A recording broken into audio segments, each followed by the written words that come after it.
Hello guys, आपका बहुत बहुत स्वागत है हमारे यूट्यूब चैनल पर। आज की वीडियो में हम लोग बात करने वाले हैं एकेट्यूड 2018-19 में आया हुआ एक बहुत ही इंपॉर्टेंट क्वेश्चन माइक्रो प्रोसेसर का।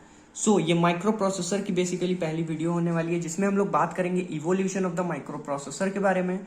ये बहुत इंपॉर्टेंट क्वेश्चन है और एग्जाम में पूछा जा सकता है। ठीक है, इस क्वेश्चन को दो तरीके से पूछा जाता है एकेट्यूड एग्जाम्स में। पहला, write short note on the evolution of micro processor और elaborate the evolution of micro processor from a 4-bit processor to the contemporary dual core, quad core, octa core processors. ठीक है, इस तरीके से भी क्वेश्चन दिया जा सकता है। हो सकता है कोई नया प्रोसेसर आया हो तो उसका नाम इसकी जगह पे दे सकते हैं।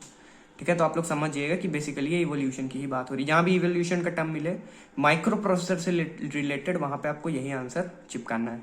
ठीक है, तो सबसे पहले बात करते हैं फर्स्ट जनरेशन के बारे में। फर्स्ट जनरेशन हमारी 1971 से 1973 तक की थी। ठीक है, ये इसका टाइम पीरियड था जिसमें Intel 4004 was first micro processor introduced in 1971। 1971 में जो पहला माइक्रो प्रोसेसर आया था वो था इंटेल का 4004।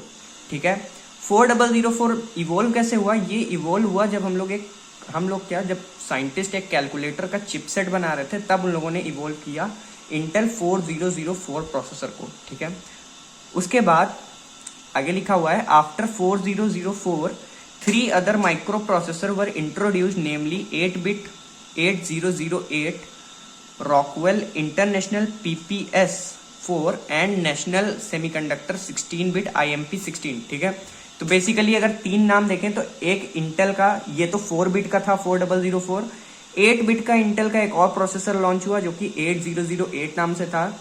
रॉकवेल इंटरनेशनल का PPS4 आया था और नेशनल सेमीकंडक्टर्स का 16-bit का माइक्रो प्रोसेसर आया था जो कि IMP16 नाम से था। ठीक है, ये नेम आपको याद रखने हैं। एक बार आप ध्यान से पढ़ लोगे तो आपको एग्जाम टाइम में नेम रिकॉल हो जाएंगे। ठीक है, रिवीजन कर लेना बस जाने से पहले।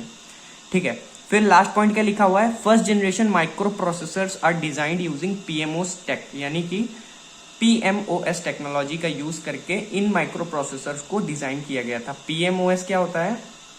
आप लोगों ने पी टाइप और एन टाइप सेमीकंडक्टर्स के बारे में पढ़ा होगा, तो ये बेसिकली PMOS होते हैं। P type metal oxide semiconductor based technology पे इन माइक्रो प्रोसेसर्स को डिजाइन किया गया था। ठीक है, नाम अच्छे से याद कर लेना। इंटेल 4004 से स्टार्ट हुआ।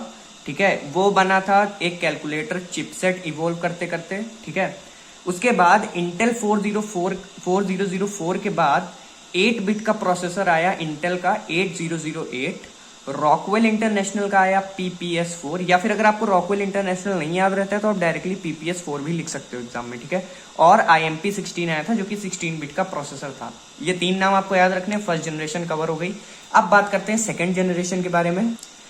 बेसिकली सेकंड जनरेशन हमारी क्या थी? 1973 से 1978 तक का जो टाइम पीरियड था वो हमारा second generation of micro processors था।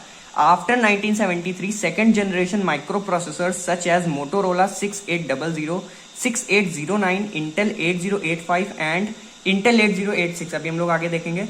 तो बेसिकली ये कहना क्या चाह रहा है कि 1973 के बाद सेकेंड जनरेशन माइक्रो प्रोसेसर्स का एरा आया था हमारा, जिसमें कि हमारे जो मेन माइक्रो प्रोसेसर्स थे वो थे मोटोरोला का 6800, 6809, ये दोनों मोटोरोला के थे। इंटेल का 8085 आया था और Zilog का Z80 आया था। ठीक है, ये हमारे सेकेंड जनरेशन के माइक्रो प्रोसेसर्स हैं।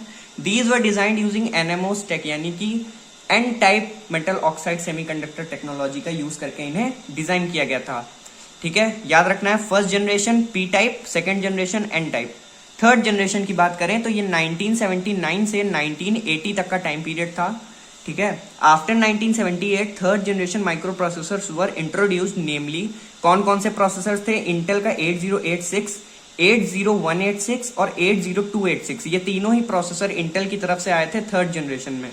और मोटोरोला 68000 और 68010, ये दो मोटोरोला के प्रोसेसर्स थे जो कि थर्ड जनरेशन में इंट्रोड्यूस हुए थे। Intel started the utilization of HMOS tech in 8085A and further. Intel ने 8085A थर्ड जनरेशन के अंडर ही अपना प्रोग्रेस दिखाया था उसमें, और उस प्रोसेसर को डिजाइन किया था HMOS टेक्नोलॉजी का यूज करके, यानी कि high metal oxide semiconductor technology का यूज करके। ठीक है, अब बात करेंगे फोर्थ जनरेशन के बारे में। फोर्थ जनरेशन हमारा था 1980 से 1995 के टाइम पीरियड के बीच में, ठीक है। A 32-bit processor, the problematic Intel 432 was introduced in 1980, later discontinued by Intel. एक प्रोसेसर आया था प्रॉब्लमेटिक इंटेल 432 नाम से, जो कि 1980 में इंट्रोड्यूस किया गया था। ये 32 बिट का प्रोसेसर था, लेकिन लेटर ये डिसकंटिन्यू कर दिया गया था इंटेल की तरफ से। कोई वजह रही होगी, I don't know what was the reason, but ये डिसकंटिन्यू कर दिया गया था कुछ ही टाइम बाद। Since 1985 onwards, more 32-bit microprocessors were introduced.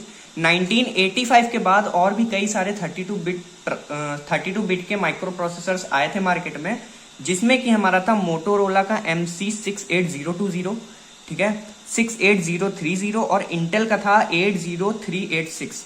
इनके नाम आपको याद रखने, अगर आप चाहो तो आप शॉर्ट में अपने लिए क्विक नोट्स भी बना सकते हो वीडियो के साथ साथ, सो दैट आप रिवीजन करने में आपको इतनी बड़ी वीडियो ना देखनी पड़े, आप डायरेक्टली इसको एक बार पढ़ लो और आपको याद आ जाए, ठीक है। अब अगला पॉइंट क्या दिया हुआ है, दे वर डिजाइन यूजिंग HCMOS टेक्नोलॉजी का यूज करके इन्हें डिजाइन किया गया था। HCMOS का मतलब है high speed complementary metal oxide semiconductor technology, ठीक है। ये high speed complementary metal oxide semiconductor technology था। बेसिकली ये HMOS से थोड़ा सा कंपैरेटिवली स्लो था, लेकिन 32 बिट प्रोसेसर्स को डिजाइन करने के लिए ये बहुत ही ज्यादा एप्लीकेबल था, इसलिए इसको यूज किया जाता था। अब बात करते हैं फिफ्थ जनरेशन के बारे में। फिफ्थ जनरेशन के माइक्रो प्रोसेसर 1995 से लेके प्रेजेंट डेट तक अभी भी हम लोग फिफ्थ जनरेशन के माइक्रो प्रोसेसर्स का ही यूज करते हैं। पहला पॉइंट लिखा हुआ है 64 bit processors were introduced in 1995 including Pentium, Celeron, dual and quad core processor. देखो 64 बिट के प्रोसेसर्स का हम लोग यूज करते हैं, जो कि 1995 से इंट्रोड्यूस होना स्टार्ट हुए थे मार्केट में और अभी भी यूज होते रहते हैं, मतलब इंट्रोड्यूस होते रहते हैं मार्केट में नए नए प्रोसेसर्स, जिसमें कि हमारा प्रोसेसर का एक नाम है Pentium, Celeron, dual, quad core processors. बहुत सारे प्रोसेसर थे और भी हैं, अगर आप अभी रिसर्च करोगे तो रिसेंट में हम लोग बहुत से अलग अलग प्रोसेसर्स का यूज करते हैं, ठीक है। इसके बाद नेक्स्ट पॉइंट लिखा हुआ है this generation micro processor represent advancement in specifications, मतलब कि जो फिफ्थ जनरेशन के हमारे माइक्रो प्रोसेसर्स हैं ये हमारा एडवांसमेंट को शो करते हैं या एडवांसमेंट को रिप्रेजेंट करते हैं माइक्रो प्रोसेसर्स के स्पेसिफिकेशन के टर्म्स में, ठीक है। ये लाइन कॉम्प्लीमेंट्री लाइन है, इसको आप चाहो तो ऐड करो, चाहो तो मत ऐड करो। फिफ्थ जनरेशन में बेसिकली इतना ही है कि ये 64 बिट प्रोसेसर्स होते हैं, ठीक है। 1995 ऑनवर्ड्स जो भी प्रोसेसर हमारे इंट्रोड्यूस हुए हैं मार्केट में 64 बिट के, वो सब हमारे फिफ्थ जनरेशन में आते हैं, ठीक है। याद रखना है, डेट्स याद रखनी है और याद रखना है कौन सा प्रोसेसर किस जनरेशन का है। इतना आप लिख दोगे आपको सफिशिएंट मार्क्स मिल जाएंगे। 10 मार्क्स का आया तो 8-9 मार्क्स आराम से मिल जाएंगे, ठीक है। So all the very best for the exams and thank you so much for watching the video till the end. Thank you.